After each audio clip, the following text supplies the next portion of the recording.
ti del pas 15 vitesh dhe me një album që nxjerr në datën 2 maj me emrin Rënjët. Domethënë ku e gjen prit se do flasim dhe për albumin, do ata diku e gjen dikon. Si e gjen dikon dhe frymëzimin, se kjo është me thënë vërtetën këtë herë ka qenë. Pa ke ndonjë burnout, domethënë, shiko, këtë herë kam shpesh burnout normal si të gjithë që kur ke ngarkesë madhe, po këtë herë është pak e çuditshme dhe unë nuk e kam shpjeguar shumë sepse kam qenë në periudhën ndoshta më të ngarkuar të jetës time me koncertet, kam dashur që të jap maksimumin dhe të dalin sa më mirë.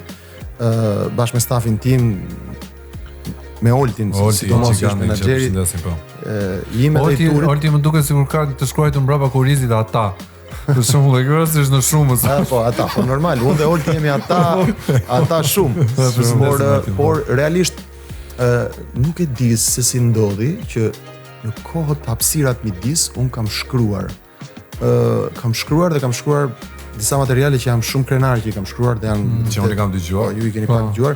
Edhe jam shumë entuziast për këtë album dhe habitem si ka ndodhur, por kam përshtypjen që ka qenë Romeo edhe për shkak të këtyre koncerteve unë kam marrë një energji tjetër ndoshta. Nga njerëz dhe sa bukur ndoshta jam pastruar dhe zbrazur nga çdo paramendim, nga çdo nga çdo analizë dhe kam takuar publikun tim, kam takuar njerëzit e mi dhe ata besojnë tek unë, ata thonë i vetë janë muzikë, ndoshta kjo ka reflektuar. Të them të drejtën kur më the që kam bërë një album me 8 këngë pas t'i vrullit të koncerteve që unë shoh, s'është thjesht edhe ne dëgjuam njerëz ishte nuk është një album normal ai që ka bërë, ishte një album shumë i vogël. Dhe s'po e themi fare për kamera. A mund të zbulojmë një gjë për Jo, lere, mirë, se do flasim pak më vonë.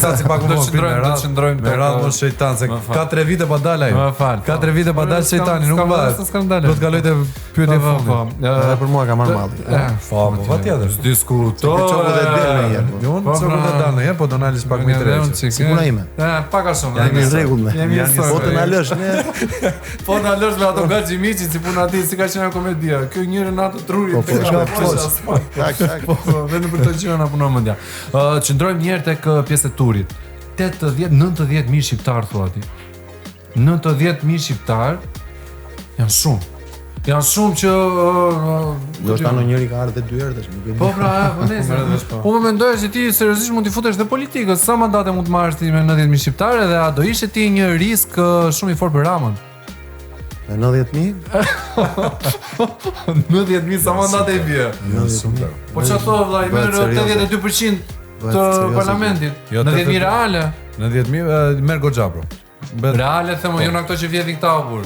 Kush vjedh më? Ose bisha kap. Shqiptarët shajmë ata.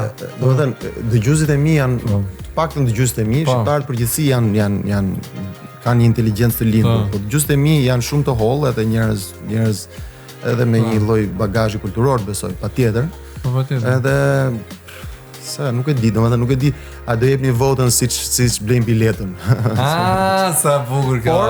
Okej, mua më do për muzikën thonë. Po është e bukur, jo, është e bukur që tregohen edhe këto shifra, tregohen për herë të parë, domethënë edhe në muzikë ose s'po them për herë të parë tani se nuk dua ta vë veten kështu si heroi i kësaj gjës, po unë realisht jam i lumtur për muzikën. Po pra, normal si i lumtur tash të bësh sold out në pak kohë. Kemi parë mitingje, kemi parë gjëra mbledhje kështu, kemi parë këto gjëra, nuk kemi parë 15.000 shqiptar që mblidhen atje në Milano, të kulturuar, të dinjitoz, mënyra se si kanë festuar, i krenari arzakonshme, kështu që patjetër përveç krenarisë kishte edhe të gjitha grup morsat, ishin të gjithë familjarë, ke parasysh ishte shumë gjë e bukur. Pash ishte video virale Ati Plaku që këndonte me shpirt ato këngët tua. Sa interesante. Ati Plaku thash, më fal, nuk e ofendoj. Jo, Ati Zotris, më fal. Gjyshi. Të gjyshit, më fal gjyshi. Të më radhë kjo na dora se më kritikojnë gjyshi të dua. Po çfarë mallkoj gjyshi? Do mallkoj gjyshi. Ai publik është ka bërë përshtypje edhe organizatorëve të huaj, edhe për shembull, po themi në Itali 15.000 veta kanë hyrë për 30-40 minuta të gjithë në mënyrë perfekte. Ata llogarisin për shembull 2 orë për të hyrë njerëzit zakonisht për koncerte. Po. Dhe kanë dalë në mënyrë perfekte, nuk ka ndodhur asnjë gjë e vogël edhe energjia që është fantastike. Pra, një krenari që shkon për te muzikës, po edhe nga ana sociale, kulturore, kështu, identitetit. Sido qoftë koncertet e tilla, flas që tani sa që në fillim ti bësh vetëm me anë të postimeve në Instagram, kjo duhet theksuar është diçka. Po shiko, më ka ndodhur të tregoj një histori. Më ka ndodhur që para se të bëja koncertet, se kjo që thua ti për Instagramin, se është interesante, po ne jetojmë në një shtet shumë të vogël. Po. Këtu me një jehon kështu me një të bërtitur e merr vesh. Ai nuk është që tani ne jemi worldwide, strategjia dhe ato. Pikërisht. Po më ka ndodhur që më janë ofruar në fillim para se të bëj koncertin, domethënë edhe njerëz dhe me ide që duhet të bëj çik të postoj këtu, të dal atje se si për skupa. Jo. TikToku ecën shumë, duhet të jesh aktiv. Që orientoni pra, që duhet të jesh aktiv këtu.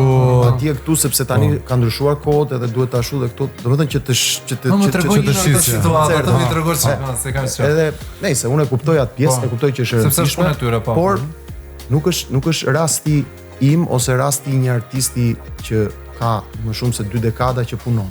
Tani ai o ka ardhur deri këtu me një investim dhe ka krijuar një fanbase i cili do përgjigjet në momentin që ai del me një koncert, ose nuk e ka krijuar. Nuk mund ta bësh për 2 muaj. Nuk është që ti ndryshon dot karrierën dikujt për 2 muaj apo për 6 muaj, më kupton çfarë duhet. Po çfarë të thoshin? A kishe ti në fillimin e turit që sepse ishte një hap shumë i madh për ty koncerti i Albania, kupton?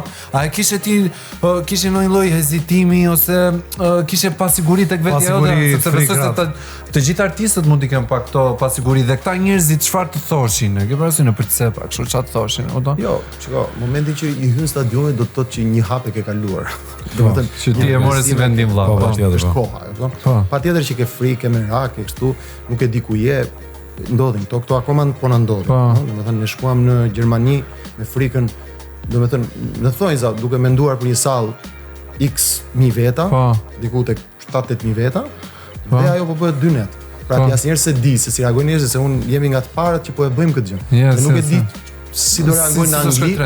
Që ushitën biletat për 3-4 ditë. Po do qëndrojë te Anglia çfarë salli ishte të gjitha. Jo, po unë doja të dija për pjesën e fillimit, pra, fillimit, a kishte njerëz që të thoshin ty të duhet marketingu, sepse parse edhe një video tënde në rrjetet sociale që thotë që dëgjoj, ka raste që duhet marketingu, ka raste që duhen këto paketat e marketingut, pastaj ka edhe raste tjera që artisti është i konsoliduar, ka një karrierë, ka një fanbase dhe ai me anë të postimit ai i mbledh ata fansat e vet dhe ata dashamirësi të vet. Marketingu tek një kantautor, tek një artist me një karrierë relativisht nuk është formulë fikse. Se nuk është parfum. Sepse më kupton çfarë do të them, domethënë është një gjë që ai ka investuar ndër vite dhe ka krijuar një fanbase dal nga dal, njerëz që e ndjekin dhe e vlerësojnë dhe e dëgjojnë dhe e duan, dhe marketingu, pak të ky marketingu i konsumit që themi ne që bëre që ashtu se doli se i tha se këtu se mora klikime, është një gjë për produkte të tjera.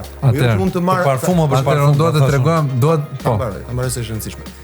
Jo që unë tani se bëre ti marketing dhe je shumë in tani më habite, të marr avion, hotel, taksi, dreg, dark, ajo, kjo që të kaloj fundjavën me ti që ditë që nuk është kështu, është një gjë që unë do vi se të dëgjoja që kur isha i vogël, sepse kam kujtime me ty, se mezi kam pritur që ti këndoj ato këngë sepse kanë nuk është plazh që të lajnë njerëzit, e kupton? Nëse do pastaj të shesësh një gjë që ashtu, kjo se këtu ore çfarë bëhet, e kupton si është kjo se e pash e piu filani, po tha që është ashtu ta provoj dhe unë. Është histori tjetër se është konsum. Po, kjo është histori tjetër, është Electromagic. Alban, motiv i jetës time. Koncerti i parë që ti bëre në këto përmasa në stadiumin Air Albania që ishin 25.000 njerëz publik, le të themi që ne kemi qenë vetë aty dhe ishte super atmosferë.